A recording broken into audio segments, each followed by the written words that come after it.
6. ב-7 לאוקטובר נחטפנו בברוטליות מהבית שלנו. הבנות שלנו ראו דברים שילדים בגיל הזה, או בכל גיל, לא צריכים לראות. סרט אימה. אתה מרגיש שאתה רוצה לצבות את עצמך ולהתעורר מהסרט הזה. אני מדברת ואני רועדת, סליחה. זה היה מבעית, זה היה מפחיד. אין סדר יום, אין כלום. ישנים, בוכים. כל יום נוסף שעובר הוא נצח שלא נגמר. עדיין שם גיסי, אח שלו, בת זוגו, בת זוגתו ואח שלה. ואנשים שם בסיכון, אנשים יכולים למות כי החליטו פשוט לרצוח אותם.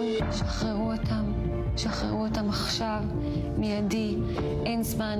אני מתחננת בשמי, בשם שאר החטופים, שחררו את אחינו ואחיותינו עכשיו.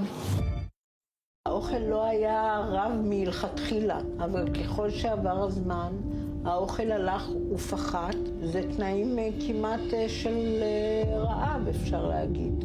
וככל שהזמן עובר, הנזק הולך וגדל, והיכולות של הגוף לשרוד את זה הולכות וקטנות. זה סכנת חיים, וזה מחוץ לסכנת חיים, זה סכנה נפשית. חייבים להוציא אותם מיד, ולעשות הכל כדי שזה יקרה.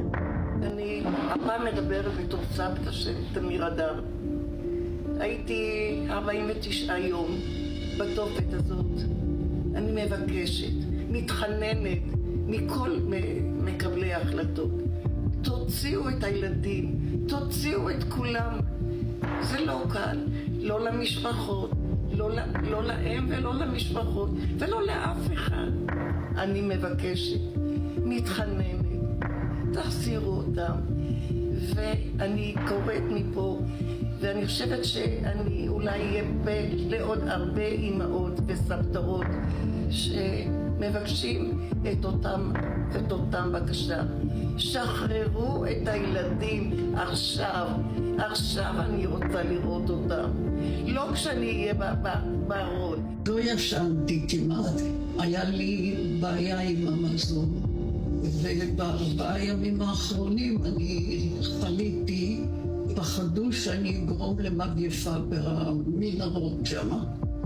כל יום הוא קריטי, גם בגלל התנאים, והתנאי מחיה שם מאוד קשים, והחמצן בתעלות הולך ואוזל, והפחד מהמלחמה שהם ינקמו בחטופים שלנו, תמות נפשי פלישתים, זה מה שהם יעשו. ואני פוחדת שכל יום יש שם עוד חברים בני 85 ויותר צעירים שלא יעמדו בלחץ הנפשי והבריאותי. והחובה המוסרית של הממשלה הזאת להחזיר אותם מיד, בלי היסוס הביתה.